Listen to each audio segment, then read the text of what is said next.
আপনি মনে করছেন আপনি এখানে এমনিতেই এসে পড়েছেন? ভাবছেন জীবনের স্রোত আপনাকে ভাসাতে ভাসাতে এই মুহূর্তটিতে এনে দাঁড়িয়েছে আর এতে আপনার কোনো হাত নেই? কি সাংঘাতিক মিথ্যা, কি নিদারুণ আত্মপ্রবঞ্চনা! আপনি এখানে এসেছেন কারণ আপনি চেয়েছিলেন এখানে আসতে। আপনার অবচেতন মন, আপনার ভেতরে লুকিয়ে থাকা সেই সত্তাটি যা প্রতিনিয়ত উত্তর খুঁজছে, সেই সত্তাই আপনাকে এই স্বরে, এই কথায় কান পাততে বাধ্য করেছে। অধিকাংশ মানুষ যাকে ভাগ্য বা নিয়তি বলে চালিয়ে দেয়, তা আসলে তাদের ভীরুতা ছাড়া আর কিছুই নয়। আপনি যে জীবনটি যাপন করছেন তা আপনারই নির্বাচনের সমষ্টি। সাহস করে সত্যের মুখোমুখি দাঁড়ান। আমি ফ্রেডরিক উইলহেম নিৎছে। জন্ম নিয়েছিলাম 1844 সালের 15 অক্টোবর রোকেন নালের এক ছোট গ্রামে। আমার সময়টা ছিল 19 শতাব্দী। আপনারা এখন যে আধুনিকতার বড়াই করেন তার বীজ বোনা হয়েছিল আমার চোখের সামনেই। আমি দেখেছি পুরনো ঈশ্বরদের পতন। আমি দেখেছি নতুন যুগের মেকি নৈতিকতা। আমি এমন এক সময় বেঁচেছিলাম যখন মানুষ গির্জায় যেত অভ্যাসবশত, বিশ্বাস থেকে নয়। যখন সমাজ ছিল ভণ্ডানিতে পূর্ণ আর মানুষের আত্মা ছিল রুগ্ন।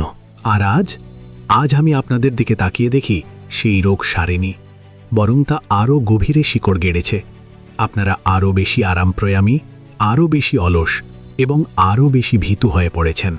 আপনারা আমাকে দার্শনিক বলেন, কেউ কেউ পাগল বলেন, কিন্তু আমি ছিলাম এক চিকিৎসক। আমি হাতুড়ি দিয়ে দর্শন চর্চা করেছি। আমি চেয়েছিলাম সেই সব ফাঁপা মূর্তির গায়ে আঘাত করতে, যেগুলোকে আপনারা সত্য বলে পুজো করেন। আমি শুনতে চেয়েছিলাম আঘাতের পর ভেতর থেকে কতটা শূন্যতার প্রতিধ্বনি আসে, এবং বিশ্বাস করুন, সেই প্রতিধ্বনি ছিল বধির করে দেওয়ার মতো। আজ আমি আপনাদের সাথে কথা বলছি কারণ আমি দেখতে পাচ্ছি আপনারা ঠিক সেই একই খাদের কিনারে দাঁড়িয়ে আছেন যেখানে আমার সময়ের ইউরোপ দাঁড়িয়েছিল। তফাৎ শুধু এই যে আমাদের হাতে তরবারি ছিল আর আপনাদের হাতে রয়েছে ক্ষুদ্র যন্ত্র। আমাদের মস্তিষ্ক আচ্ছন্ন ছিল ধর্মীয় কুসংস্কারে, আর আপনাদের মস্তিষ্ক আচ্ছন্ন আর অর্থহীন তথ্যের আবর্জনায়। আসুন একটু গভীরে যাওয়া যাক। আপনি কেন অসুখী? কেন আপনি রাতে ঘুমাতে পারেন না? কেন আপনার মনে হয় জীবনটা আপনার হাত থেকে ফসকে যাচ্ছে? কারণ আপনি নিজের জীবনের দায়িত্ব নিতে অস্বীকার করেছেন। আপনারা যাকে স্বাধীনতা বলেন তা আসলে দাসত্বেরই এক নতুন রূপ। আমার সময়ে আমি দেখেছি তথাকথিত ভদ্রলোকদের। তারা রবিবার সকালে গির্জায় যেত, প্রতিবেশীর সামনে সাধু সাজত, কিন্তু তাদের মনের ভেতরে ছিল ঈর্ষা, ঘৃণা আর ক্ষুদ্রতা। তারা নিয়ম মানত কারণ তারা শাস্তি ভয় পেত। তারা ভালো মানুষ ছিল না, তারা ছিল দুর্বল মানুষ। কারণ ভালো হবার জন্য যে শক্তির প্রয়োজন, যে সাহসের প্রয়োজন, তা তাদের ছিল না।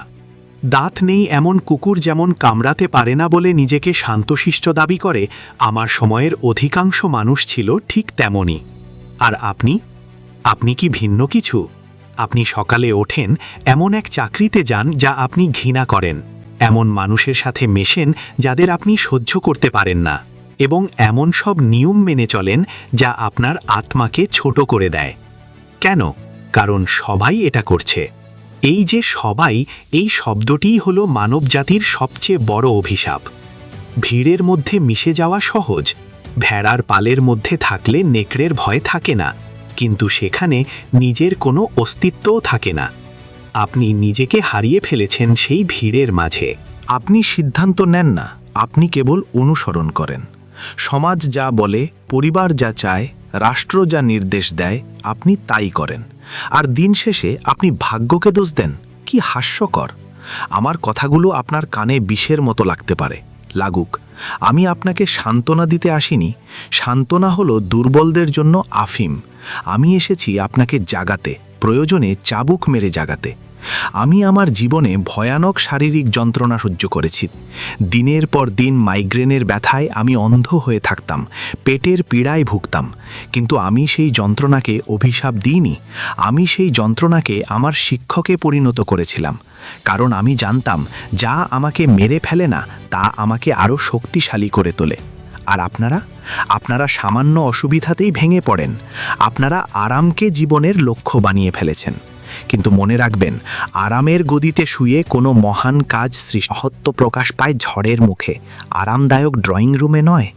ঊনবিংশ শতাব্দীতে আমি চিৎকার করে বলেছিলাম ঈশ্বর মৃত। আপনারা অনেকেই এই কথাটির ভুল ব্যাখ্যা করেছেন। আপনারা ভেবেছেন আমি কোনো নাস্তিকতার উৎসব করছি। না, আমি হাহাকার করেছিলাম। আমি সাবধান করেছিলাম যে পুরনো মূল্যবোধগুলো মরে গেছে আর আমরা এখন এক বিশাল শূন্যতার সামনে দাঁড়িয়ে আছি।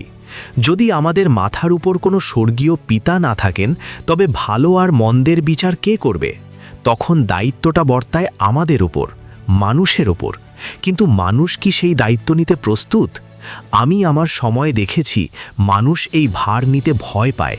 তারা নতুন কোনো প্রভুর খোঁজ করে। সেটা হতে পারে রাষ্ট্র, হতে পারে বিজ্ঞান, হতে পারে কোনো মতবাদ। আপনারা আজও তাই করছেন। আপনারা নিজেদের বিচার বুদ্ধিকে বন্ধ করে দিয়ে অন্যের মতামতের উপর নির্ভর করে বাঁচছেন। সিদ্ধান্ত গ্রহণ, এটিই হলো অস্তিত্বের মূল চাবিকাঠি। আপনি যখন কোনো সিদ্ধান্ত নেন না, চুপ করে থাকেন, সেটাও একটা সিদ্ধান্ত। সেটা হলো নিষ্ক্রিয় থাকার সিদ্ধান্ত, স্রোতে গা ভাসিয়ে দেওয়ার সিদ্ধান্ত। আমার সময় আমি দেখেছি প্রুশিয়ান সমাজের সেই যান্ত্রিকতা। মানুষগুলো ছিল মেশিনের মতো, আদেশের অপেক্ষায় থাকত। তারা মনে করত আদেশের পালন করাই হলো পুণ্য। আমি সেই পুণ্যর মুখে থুথু ছিটিয়েছিলাম। আমি বলেছিলাম, না বলতে শেখাই হলো স্বাধীনতার প্রথম ধাপ। আপনি কি না বলতে পারেন? আপনি কি সেই প্রলোভনগুলোকে প্রত্যাখ্যান করতে পারেন যা আপনাকে লক্ষ্যভ্রষ্ট করে? নাকি আপনিও সেই আধুনিক যুগের গড্ডালিকা প্রবাহে গা ভাসিয়ে দেওয়া এক মৃত মাছ? আপনারা যাকে শান্তি বলেন, আমি তাকে বলি সমাধিস্থল। আপনারা চান কোনো ঝামেলা ছাড়া জীবন পার করে দিতে। আপনারা চান নিশ্চয়তা, আপনারা চান সুরক্ষা, আপনারা চান বীমা পলিসি, আপনারা চান গ্যারান্টি। কিন্তু জীবন কোনো গাণিতিক সমীকরণ নয় যা আগে থেকে কষে রাখা যায়। জীবন হলো এক উত্তাল সমুদ্র। এখানে নাবিককে হতে হয় দুঃসাহসী। আমি আমার বইতে জারথোস্ট্রার মুখ দিয়ে বলেছিলাম, মানুষকে একটি দড়ির মতো হতে হবে, যা পশু এবং অতিমানবের মাঝখানে টান টান করে বাঁধা। এটি এক বিপজ্জনক পারাপার। কিন্তু আপনারা পারাপার করতে চান না। আপনারা পশুর স্তরেই নিরাপদে বসে থাকতে চান। শুধু খাবার আর প্রজনন নিয়েই আপনারা সন্তুষ্ট। একেই কি আপনারা মানুষের জীবন বলেন? আমি দেখেছি আমার সমসাময়িক বুদ্ধিজীবীদের। তারা ইউনিভার্সিটির বড় বড় হলঘরে বসে মোটা মোটা বই লিখতেন, কিন্তু তাদের জীবনে কোনো রক্তমাংসের তেজ ছিল না। তারা ছিলেন ধুলো মাখা বইয়ের পোকা। তারা জীবনকে বিশ্লেষণ করতেন, কিন্তু জীবনকে যাপন করতেন না। আপনারা এখন ডিজিটাল পর্দার সামনে বসে জীবনকে দেখছেন, কিন্তু তাতে অংশগ্রহণ করছেন না। অন্যের অ্যাডভেঞ্চার দেখে আপনারা রোমাঞ্চিত হন, অন্যের প্রেম দেখে দীর্ঘশ্বাস ফেলেন, অন্যের সাফল্য দেখে ঈর্ষান্বিত হন, কিন্তু আপনারা নিজেরা কিছুই করেন না। আপনারা দর্শক হয়েই জীবনটা কাটিয়ে দিচ্ছেন। এই নিষ্ক্রিয়তা, এই দর্শক হওয়ার মানসিকতা, এটাই হলো আধুনিক নিহিলিজম বা শূন্যবাদ। আপনারা বিশ্বাস করেন না যে আপনারা কিছু করতে পারেন, তাই আপনারা কিছুই করেন না। আমার সময়ে ওয়াগনারের মতো সঙ্গীতজ্ঞরা ছিলেন, যাদের আমি একসময় শ্রদ্ধা করতাম, কিন্তু পরে দেখেছি তারাও কিভাবে সস্তা হাততালি আর জাতীয়তাবাদের নেশায় বুঁদ হয়ে গেলেন। মানুষ নিজেকে বিক্রি করে দিতে কতই না পছন্দ করে। একটু খ্যাতির জন্য, একটু স্বীকৃতির জন্য, একটু অর্থের জন্য মানুষ তার আত্মাকে টুকরো টুকরো করে বিক্রি করে দেয়। আমি আপনাদের জিজ্ঞেস করছি, আপনাদের মূল্য কত? কত টাকা বেতন পেলে বা কতগুলো লাইক পেলে আপনারা আপনাদের সত্যকে বিসর্জন দিতে প্রস্তুত, নাকি ইতিমধ্যেই তা দিয়ে দিয়েছেন? নৈতিকতা, এই শব্দটি নিয়ে আমি অনেক ভেবেছি। আমরা দুই ধরনের নৈতিকতা দেখতে পাই। এক হলো প্রভুর নৈতিকতা, আর এক হলো দাসের নৈতিকতা। দাসের নৈতিকতা শেখায় বিনয় ভালো, দুর্বলতা ভালো, ক্ষমা ভালো, দারিদ্র্য ভালো। কেন? কারণ দাসরা দুর্বল, তারা প্রতিশোধ নিতে পারে না, তাই তারা তাদের অক্ষমতাকেই পুণ্য বা ভালোত্ব হিসেবে চালিয়ে দেয়। তারা বলে, আমি প্রতিশোধ নিচ্ছি না কারণ আমি মহৎ। কিন্তু আসল সত্য হলো, আমি প্রতিশোধ নিচ্ছি না কারণ আমি ভীরু। ঊনবিংশ শতাব্দীর ইউরোপ এই দাসের নৈতিকতায় ডুবেছিল। খ্রিস্টান ধর্মে শেখানো হতো, নিজে ছোট হও, মাটির সাথে মিশে যাও। আমি এর বিরুদ্ধে যুদ্ধ ঘোষণা করেছিলাম। আমি বলেছিলাম, মানুষ কেন ছোট হবে? মানুষ কেন নিজেকে পাপী ভাববে? মানুষের উচিত নিজেকে অতিক্রম করা। মানুষের উচিত নিজের ভেতরের শক্তিকে জাগিয়ে তোলা। আর আপনারা আজ নিজেদের ভিকটিম বা শিকার হিসেবে পরিচয় দিতে গর্ববোধ করেন। আপনারা নিজেদের দুর্বলতাগুলোকেই আপনাদের পরিচয় বানিয়ে ফেলেছেন। আমি মানসিকভাবে ভেঙে পড়েছি, আমার শৈশব খারাপ ছিল, সমাজ আমাকে সুযোগ দেয়নি। এই অজুহাতগুলো আপনাদের ঢাল। আপনারা চান পৃথিবী আপনাদের মাথায় হাত বুলিয়ে দিক। আপনারা দয়া ভিক্ষা করেন, কিন্তু প্রকৃতি দয়া করে না, ইতিহাস দয়া করে না। প্রকৃতি কেবল শক্তি আর যোগ্যতাকে চেনে। যে নিজের পায়ে দাঁড়াতে পারে না তাকে কেউ কাঁধে করে বয়ে নিয়ে যায় না। আপনারা যদি মনে করেন আপনাদের দুঃখের কাহিনী শুনে পৃথিবী আপনাদের জন্য পথ ছেড়ে দেবে, তবে আপনারা বোকার স্বর্গে বাস করছেন। ক্ষমতার ইচ্ছা বা উইল টু পাওয়ার, এটিই হলো জীবনের চালিকা শক্তি। এটি কেবল রাজনৈতিক ক্ষমতা নয়, এটি হলো নিজের ওপর ক্ষমতা, নিজেকে নিয়ন্ত্রণ করার ক্ষমতা, নিজের আবেগকে, নিজের ভয়কে, নিজের আলস্যকে জয় করার ক্ষমতা। আপনারা কি নিজেদের রাজা হতে পেরেছেন, নাকি আপনারা নিজেদের রিপুর দাস হয়েই আছেন? আমার সময়ে মানুষ মদে আসক্ত ছিল, জুয়ায় আসক্ত ছিল। আজ আপনারা আসক্ত ডোপামিনে, সস্তা উত্তেজনায়। আপনাদের মনোযোগের স্থায়িত্ব একটা মাছের চেয়েও কম। আপনারা কোনো গভীর চিন্তা করতে পারেন না, কারণ গভীরতা আপনাদের ভয় দেখায়। আপনারা অগভীর জলেই সাঁতার কাটতে পছন্দ করেন, পাছে গভীরে গেলে ডুবে যান। ভেবে দেখুন, এই যে আপনি বেঁচে আছেন, শ্বাস নিচ্ছেন, এর অর্থ কি? শুধুই কি মৃত্যু পর্যন্ত সময়টা পার করে দেওয়া?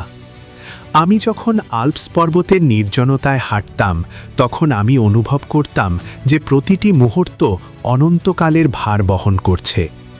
আপনি যা করছেন তা যদি অনন্তকাল ধরে বারবার ফিরে আসে, তবে কি আপনি তা গ্রহণ করতে পারবেন?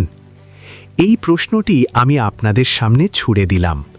যদি এক শয়তান এসে আপনাকে বলে, তুমি যে জীবনটি যাপন করেছ এবং করছো তা তোমাকে আরও অসংখ্যবার যাপন করতে হবে, কোনো কিছুই নতুন হবে না। প্রতিটি ব্যথা, প্রতিটি আনন্দ, প্রতিটি দীর্ঘশ্বাস, প্রতিটি তুচ্ছ ঘটনা হুবহু একই ক্রমে ফিরে আসবে। তবে আপনি কি করবেন? আপনি কি ভয়ে মাটিতে লুটিয়ে পড়বেন, নাকি আপনি সেই মুহূর্তটিকে স্বাগত জানাবেন? অধিকাংশ মানুষ ভয়ে কুঁকড়ে যাবে, কারণ তাদের জীবন এতই গ্লানিময়, এতই অনুতাপপূর্ণ যে তারা একই জীবন দুবার যাপন করার কথা ভাবলে আঁতকে ওঠে। তারা চায় মৃত্যুর পর অন্য কোনো স্বর্গে যেতে, যেখানে সব কিছু সুন্দর।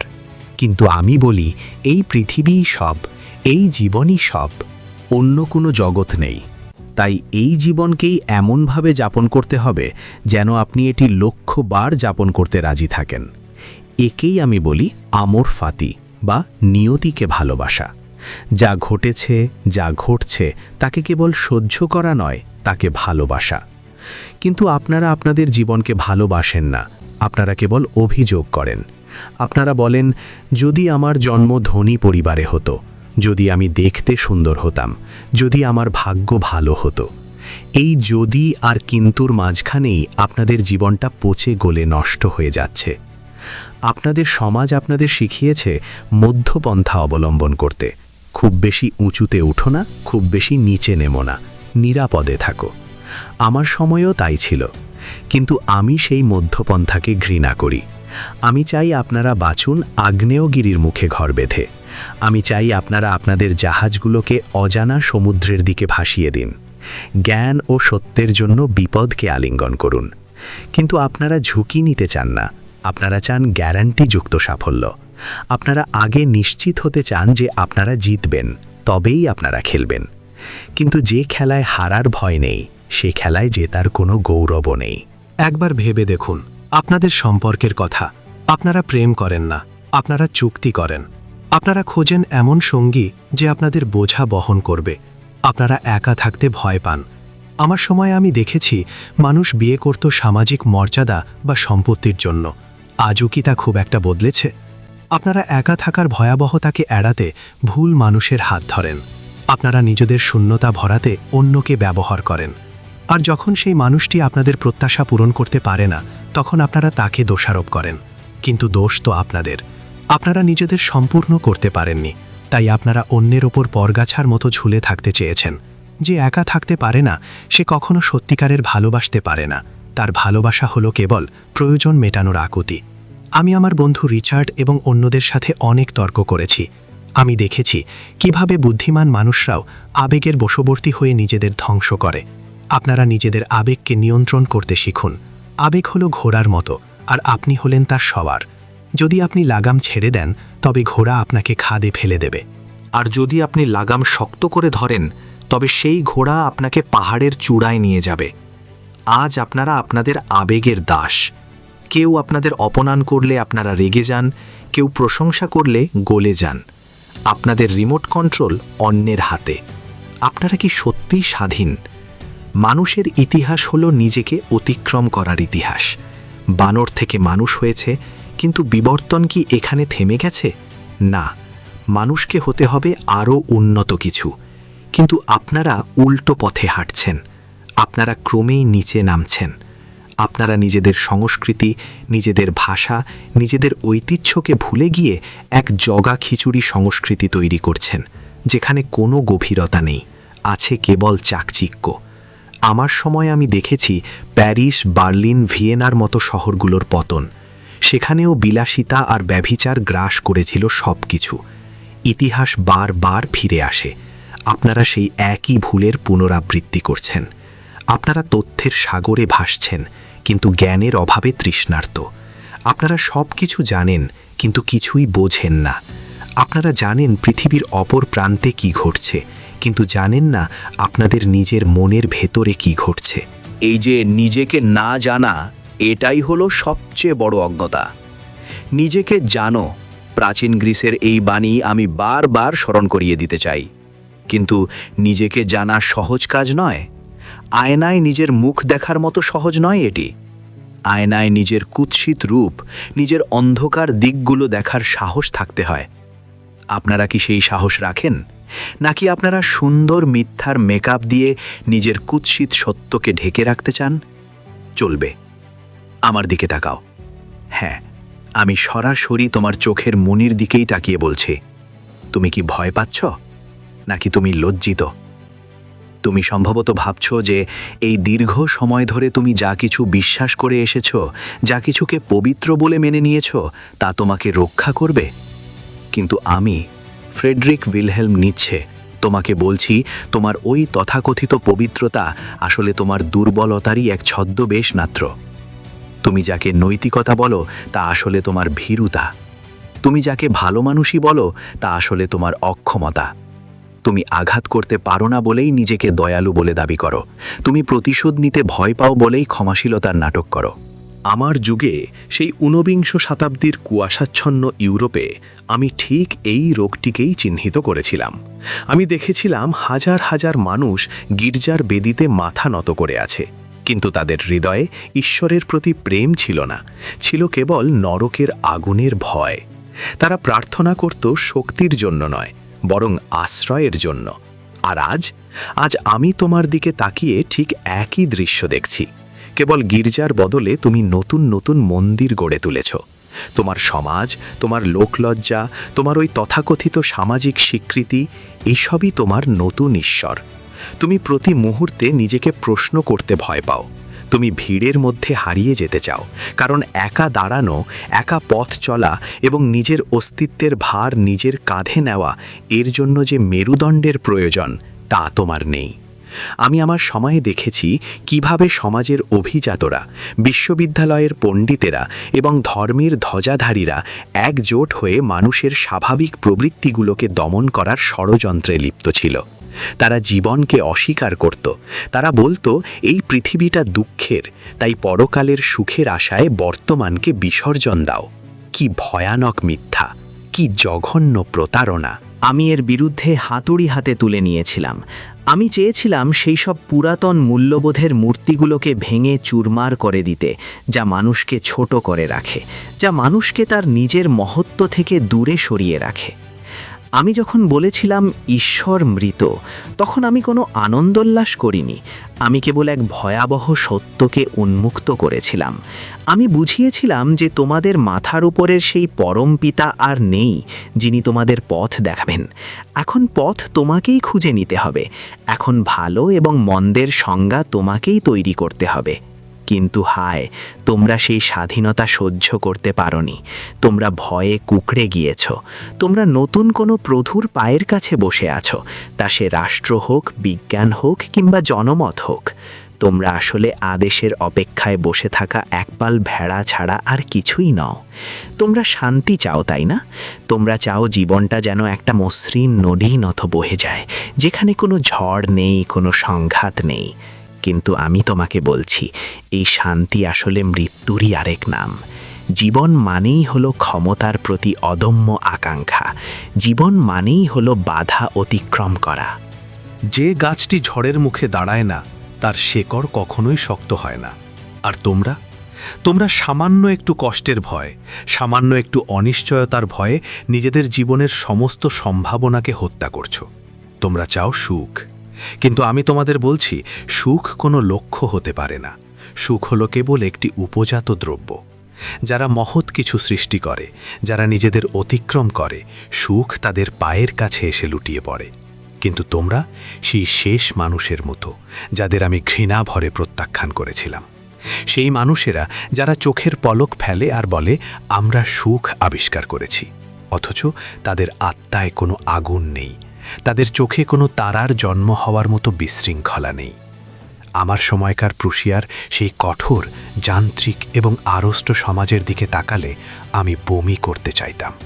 আমি দেখতাম মানুষেরা কিভাবে কৃত্রিম শিভালরি বা ভদ্রতার মুখোশ পরে নিজেদের হিংস্র নখগুলোকে লুকিয়ে রাখত।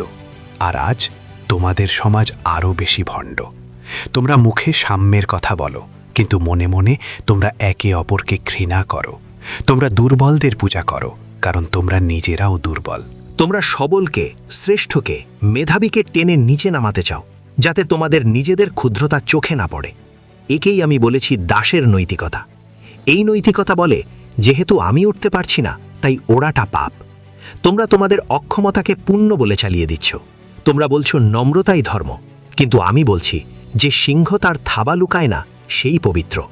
যে মানুষ তার ভেতরের পশুকে অস্বীকার না করে, তাকে নিয়ন্ত্রণ করে এবং তাকে সৃজনশীল শক্তিতে রূপান্তর করে, সেই হলো প্রকৃত মানুষ।